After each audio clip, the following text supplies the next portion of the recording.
Ethiopia, a land of ancient history and vibrant culture, nestled in the Horn of Africa, and Britain, an island nation off the coast of Europe, might seem like unlikely protagonists in a shared narrative. Yet, despite their geographical distance and contrasting historical trajectories, these two nations have been intertwined for centuries, their fates linked by exploration, diplomacy, conflict, and cultural exchange. From the earliest encounters of curious travelers to the tumultuous years of revolution, the relationship between Britain and Ethiopia offers a fascinating glimpse into the complexities of global history. The first threads of connection between Britain and Ethiopia were woven through the accounts of intrepid explorers and the whispers of diplomatic missions. In the 17th century, European fascination with the legendary Prester John, a mythical Christian king believed to rule in the East, drew adventurers to Ethiopia. These early travelers, armed with curiosity and quill, brought back tales of a powerful Christian kingdom in the heart of Africa, sparking intrigue in British circles. One such adventurer was James Bruce, a Scottish explorer who in the 18th century embarked on a daring expedition to discover the source of the Blue Nile.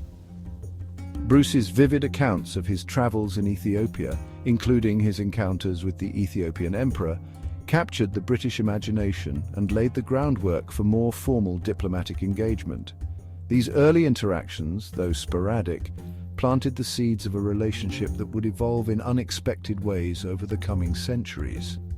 As Britain's global influence expanded, so too did its interest in the Horn of Africa, a region of strategic importance at the crossroads of trade routes and imperial ambitions. In the mid-19th century, the alliance between Britain and Ethiopia began to shift. Initially, the relationship was one of mutual respect and cooperation. However, as imperial ambitions grew, so did tensions. The British, driven by strategic interests and colonial expansion, saw Ethiopia as both a potential ally and a threat. This complex dynamic ultimately led to the invasion of Ethiopia in the 1860s. It's a story of changing alliances, power struggles, and the relentless march of empire. The relationship between Britain and Ethiopia has always been, well, rather complex. Historical ties, marked by both collaboration and conflict, have woven a tapestry that's intricate and, at times, quite challenging to navigate. From the days of the scramble for Africa to the eventual decolonization, their interactions were multifaceted, to say the least.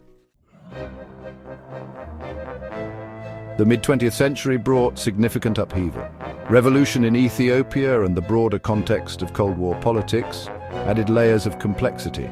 Britain, like many other nations, found itself navigating a new geopolitical landscape where old alliances were tested and new strategies had to be devised.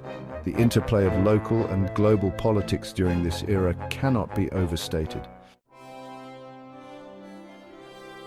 As time went on, the relationship between Britain and Ethiopia experienced considerable strain. Political disagreements, economic challenges, and shifting international priorities all played a role. Yet despite these difficulties, both nations maintained a dialogue, albeit a sometimes contentious one. The resilience of their diplomatic channels speaks volumes about their mutual, albeit cautious, commitment to engagement. Today, the connection between Britain and Ethiopia endures. It's a relationship that has evolved through centuries, adapting to the changing tides of history. From trade partnerships to cultural exchanges, the ties between these two nations remain significant. It's a testament to the enduring nature of their bond, a bond that continues to shape their interactions on the global stage.